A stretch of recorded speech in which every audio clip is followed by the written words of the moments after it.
காவிரி தாய், காவிரி தந்தை, பொன்னியின் செல்வன், பொன்னியின் செல்வி, காவிரி காப்பாளன், இப்படிப்பட்ட பட்டத்தை மட்டும் அள்ளி அள்ளி விட்டோம். ஆனா தண்ணி வரல. இது தீர்க்க வேண்டிய பொறுப்பு மத்திய அரசோட, மாநில அரசோட தான்.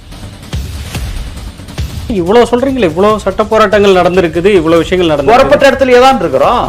பட்டங்களை தானே வாங்கிட்டோமே. அந்த இறுதி தீர்ப்பின்படி ஜூன் மாதம் 10 TMC வர தண்ணி விடு தமிழ்நாட்டுக்கு, ஜூலை 34 விடு, ஆகஸ்ட் 50 விடு, செப்டம்பர் 40 விடு. 4 மாசம் முடிஞ்சிருது. அணைகளை வடிச்சிடறோம். கர்நாடகாவுக்கு எதை கொடுக்கறது? தீர்ப்பை நடைமுறைப்படுத்தாமல் போனால் தமிழ்நாடு பாலைவனமாகும், நடைமுறைப்படுத்தினால் கர்நாடக பாலைவனமாகும். இதுக்கு என்ன தீர்வு வச்சிருக்கீங்க? நீங்க என்ன தீர்வு வச்சிருக்கீங்க? நான் சொல்ற தீர்வு நம்ம பண்ணை இயற்கை அங்காடி 100% இயற்கை வேளாண் தயாரிப்பு. தொடர்புக்கு 87 54 44 92 99. உலகில் எங்கு பிறப்பினும் தமிழ் கற்கலாம், கற்பிக்கலாம். Learn and teach Tamil from worldwide. avayarpaadasali.org. தண்ணீர் ஆண்டுங்கிறது ஜூன் மாதம் 1ஆம் தேதி துவங்கி மே மாதம் 31ஆம் தேதி முடியுது. ஓகே. நடப்பு தண்ணீர் ஆண்டில் 3 முறை மேட்டூர் அணை முழு கொள்ளளவை எட்டியது. ஓகே. இருந்தாலும் குறுவை சாகுபடி சாத்தியம் இல்லாமல் போனது. இதற்கு என்ன காரணம்? என்ன காரணம்? காவிரி தீர்ப்பில் இருக்கக்கூடிய தவறு காரணமா, இல்ல கர்நாடகா காவிரி தீர்ப்பை மதித்து மாதாந்திர அடிப்படையில் தமிழ்நாட்டுக்கும் புதுச்சேரிக்கும் உண்டான உரிமை நீரை கொடுக்க தவறியது காரணமா, இல்ல காவிரி மேலாண்மை ஆணையம், ஒழுங்காற்று குழு இவற்றினுடைய செயல்பாடு சரியில்லாமல் போனது காரணமா, இல்ல மத்திய அரசும் உச்சநீதிமன்றம் பாராமுகமா இருந்தது காரணமா? இதை பற்றி சட்டப்பேரவையில் விவாதிக்க வேண்டும். இப்ப நீங்க சொல்ற இந்த விவகாரம் அப்படிங்கறத யாரும் பெருசா பேசுற மாதிரி தெரியலையே. இது எத்தனை வருஷமா இந்த கோரிக்கையை நீங்க முன்னெடுத்துட்டு இருக்கீங்க? தமிழ்நாட்டில் காவிரி தீர்ப்பை பற்றிய புரிதலும் இல்லை. அதாவது 28 ஆண்டு கால சட்ட போராட்டம், அதுக்கு பின்னாடி 7 ஆண்டுகள், இந்த 35 ஆண்டுகளில் கர்நாடகா எப்போ தமிழ்நாட்டுக்கு தண்ணி திறந்திருக்காங்க? இடைக்கால தீர்ப்பு மதிச்சாங்களா, இறுதி தீர்ப்பு மதிச்சாங்களா, மேன்முறையீடுகள் மீதான தீர்ப்பு மதிச்சாங்களா, இல்லை காவிரி மேலாண்மை ஆணையத்தினுடைய உத்தரவை மதிச்சாங்களா, ஒழுங்காற்று குழுவினுடைய ஆலோசனை ஏற்றுக்கிட்டாங்களா, இல்லை மத்திய அரசும் உச்சநீதிமன்றமும் அப்பப்போ பிறப்பிச்ச அந்த ஆணைகளை ஏற்று செயல்பட்டாங்களா? இல்லை. எப்போ திறந்தாங்க தமிழ்நாட்டுக்கு? இந்த 35 ஆண்டுகளில். இனிமேல் தேக்கினால் கர்நாடக நீர்த்தேக்கங்கள் உடையும். அவர்களுடைய அணைகளுடைய பாதுகாப்பை கருதி தமிழ்நாட்டையும் புதுச்சேரியும் வடிகாலா வச்சுதான் திறந்திருக்காங்க. தமிழ்நாடும் புதுவையும் காவிரியில் உரிமை பெற்ற மாநிலங்கள், கடைமடை உரிமை பெற்ற மாநிலங்கள்னு ஏற்று மதிச்சு எப்போதும் தண்ணி திறக்கல. நேற்றைக்கு திறக்கல, இன்னைக்கு திறக்கல, நாளைக்கு திறக்க போறதில்ல. இதுக்கு என்ன தீர்வு? இதை பற்றி தான் விவாதிக்க கேட்டோம். ஓகே. இது நியாயமானது இல்ல? சொல்லுங்க, கர்நாடகா எப்பவாவது இந்த தீர்ப்புகளை எல்லாம் மதிச்சு தண்ணி திறந்திருக்காங்களா? இல்லை. அப்படின்னா 1990 நடுவர் மன்றம் எதுக்கு? 1991 இடைக்கால தீர்ப்பு 205 TMC எதுக்கு? 16 ஆண்டுகளுக்கு பின்பு 2007 இறுதி தீர்ப்பு அது எதுக்கு? அந்த தீர்ப்பை ஏற்றுக்கொள்ளாமல் 4 மாநிலங்களும் மேன்முறையீடு செய்தன. அது எதுக்கு? அந்த மேன்முறையீடுகள் மீதான தீர்ப்பை 2018 பிப்ரவரி 16 உச்சநீதிமன்றம் கொடுத்தாங்க. அது எதுக்கு? அதை அரசிதழில் வெளியிட்டாங்க. அது எதுக்கு? காவிரி மேலாண்மை ஆணையம் புதுடெல்லியில் ஆரம்பித்தாங்க. அது எதுக்கு? ஒழுங்காற்றுக்குழு பெங்களூரில் உருவாக்குனாங்க. அது எதுக்கு? இத்தனை உத்தரவுகள் பிறப்பிச்சாங்கல்ல உச்சநீதிமன்றம் சரி, மத்திய அரசு சரி, எதை மதிச்சு நடந்தாங்க? இல்லை, இவ்வளோ சொல்றீங்களே, இவ்வளோ சட்ட போராட்டங்கள் நடந்திருக்குது, இவ்வளோ விஷயங்கள் நடந்து புறப்பட்ட இடத்துல ஏதான் இருக்கிறோம். பட்டங்களை வேணா வாங்கிட்டோமே. காவிரி தாய், காவிரி தந்தை, பொன்னியின் செல்வன், பொன்னியின் செல்வி, காவிரி காப்பாளன், இப்படிப்பட்ட பட்டத்தை மட்டும் அள்ளி அள்ளி விட்டோம். ஆனா தண்ணி வரல. இது தீர்க்க வேண்டிய பொறுப்பு மத்திய அரசோட, மாநில அரசோட தான்.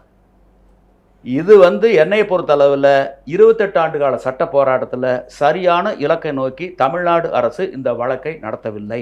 ஓகே. இலக்கை நோக்கி நடத்தணும். இப்போ நான் என்னைய காவல் நிலையத்திலேருந்து விடுவிச்சாங்க, நீங்கள் அழைச்சிருந்தீங்க. இலக்கு இல்லாமல் ஆட்டோவில் ஏறினோம்னா எங்கே போகிறதுன்னு தெரியாமல் போனால் எங்கே போகிறது? அந்த மாதிரி வழக்கு நடத்தியிருக்காங்க. ஓகே. அதாவது என்ன இலக்கு வச்சு நடத்துறீங்க? தினந்தோறும் நீர் பங்கீடு என்ற இலக்கை முன்னிறுத்தி இந்த வழக்கு நடத்தப்பட்டு அதற்குண்டான ஒரு தீர்ப்பை பெற்று தந்திருந்தால் தீர்வு எளிதாக இருக்கும். இரு மாநில உறவு கெடாது, மோதல் வராது, இறையாண்மை ஒருமைப்பாடு கேள்விக்குறியாகாது. தினந்தோறும் நீர் பங்கீடு எப்படி பெட்ரோல் டீசல் விலையை தினந்தோறும் நிர்ணயம் செய்து அறிவிக்கின்றார்களோ அதை போல கர்நாடக காவிரியில் வரக்கூடிய நீரை தீர்ப்பின் விகிதாச்சாரப்படி 2018 பிப்ரவரி 16 கொடுத்தாங்கல்ல மேன்முறையீடுகள் மீதான தீர்ப்பு. அதை முன்னிறுத்தித்தான காவிரி மேலாண்மை ஆணையம் ஒழுங்காற்றுக்குழு அமைச்சிருக்காங்க. அந்த தீர்ப்பில் என்ன சொல்லியிருக்காங்க? கர்நாடகாவுக்கு 284.75 டிஎம்சி. எவ்வளவு? 284.75 டிஎம்சி. தமிழ்நாட்டுக்கும் புதுச்சேரிக்கு சேர்ந்து எவ்வளவு? 177.25 டிஎம்சி. கேரளாவுக்கு எவ்வளவு? 21 டிஎம்சி. இந்த தண்ணீரை கர்நாடக காவிரியில் வரக்கூடிய நீரை தினந்தோறும் பங்கிட்டு அந்தந்த மாநிலங்களுக்கு கொடுத்து விட வேண்டும். மேட்டூர் அணை காலியாக தான் இருக்குது. சேமிச்சு வைக்கிறதுக்கு ஒரு வசதி வாய்ப்பு இருக்குல்ல. காவிரி வடிநிலத்திலேயே மிகப்பெரிய அணை மேட்டூர் அணை. மற்றதுல குறைவான சரிபாதி கொள்ளளவு கொண்ட அணைகள் தான். பவானி சாகரும் சரி, கேஆர்எஸும் சரி. ஆனால் மேட்டூர் அணை தான் மிகப்பெரிய அணை. அவ்வளோ பெரிய அணை காலியாக தான் இருக்குது. அதாவது உங்கள் நிறுவனத்தில் 3 பேர் வேலை செய்கிறாங்க, 4 பேர் வேலை செய்கிறாங்க. ஒரு கணக்குக்கு வைங்க. தினக்கூலி மாலையில் வேலை முடிஞ்சிருது.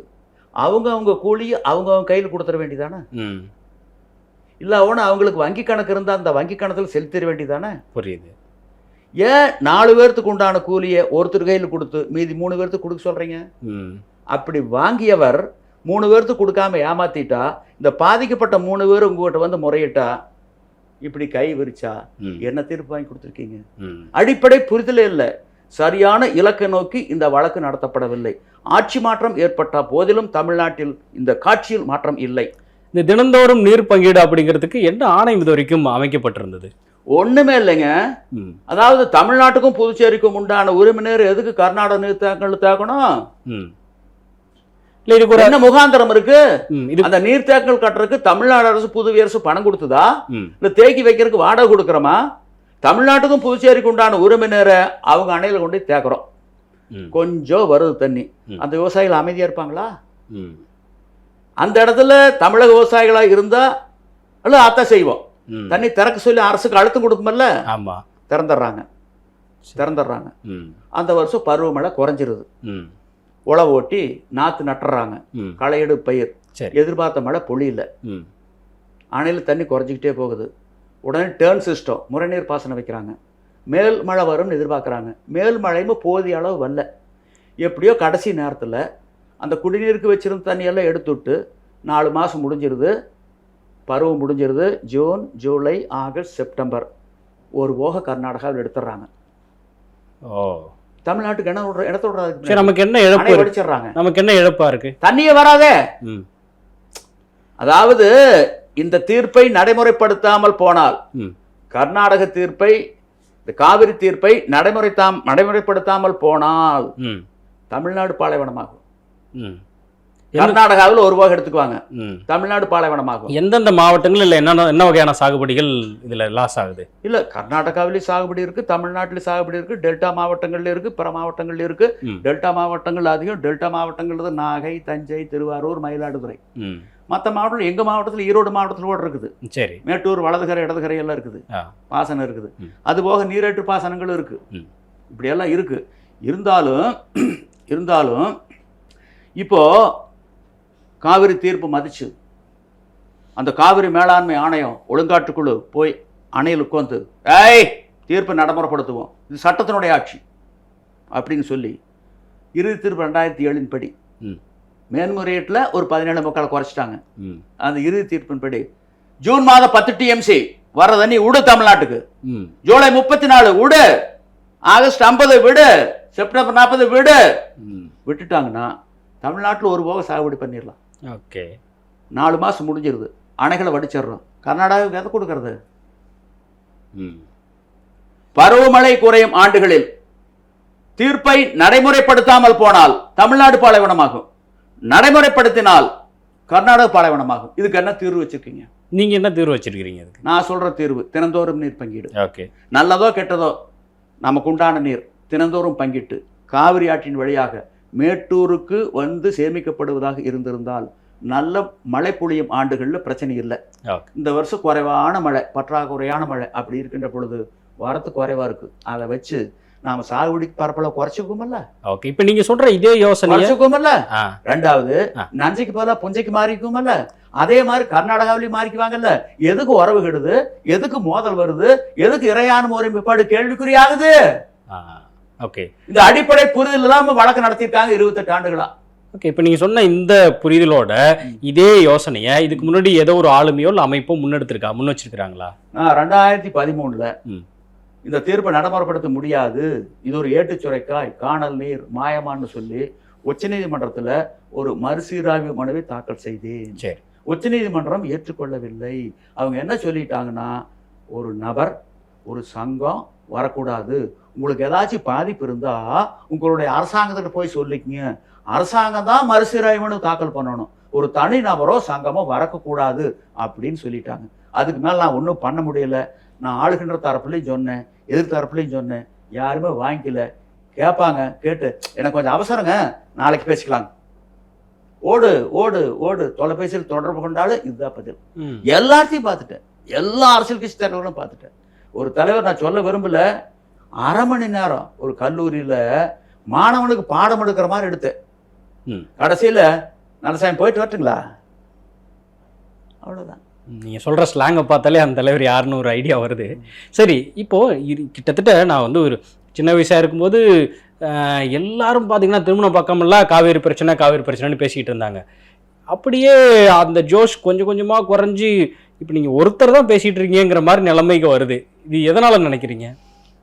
இன்னைக்கு இருக்கக்கூடிய நிலைமையில் எனக்கு வந்து கர்நாடகா வந்து தீர்ப்பு மதித்து திறந்து விடுவாங்க அப்படிங்கிற நம்பிக்கை இல்லை.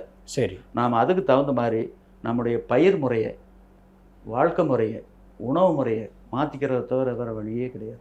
எப்படி மாற்றிக்கிறது? ஒன்று தெரிஞ்சுக்கங்க. ஒரு காலத்தில் இந்த நான்லாம் சிறுவனாக இருந்தபோது உணவு எங்கள் வீட்டில் வாரத்தில் ஒரு நாள் தான் அரிசி சோறு, அது சந்தை அன்னைக்கு.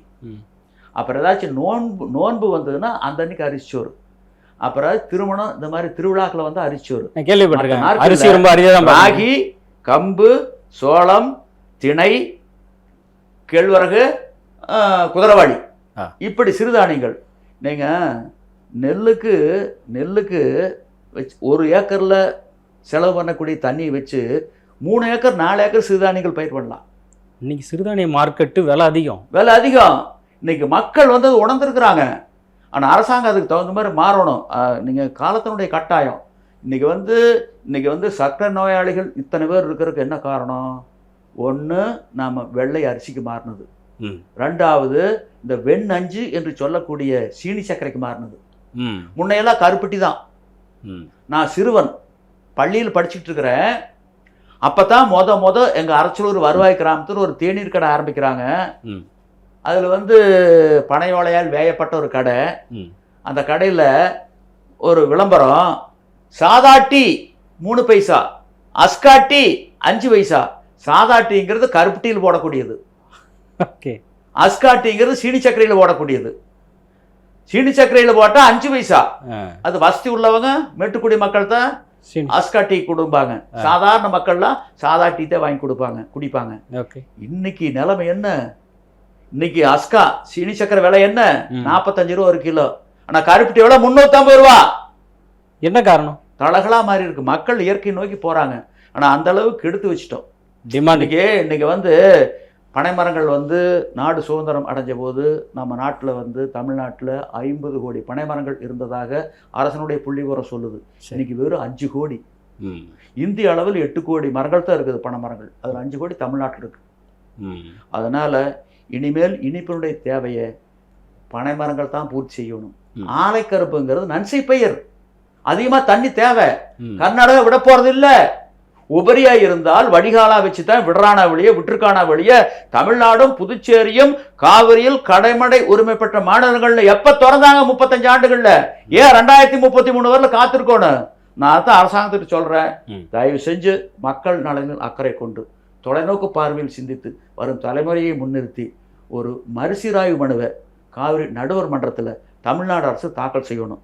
அதுக்கு முன்னாடி அனைத்து கட்சி கூட்டத்தை கூப்பிடுங்க, எங்க மாதிரி இருக்கிறவங்களே அழைங்க, நாங்களே கருத்து சொல்கிறோம். அந்த கருத்தில் ஏற்புடையது இருந்தால் ஏற்றுக்குங்க.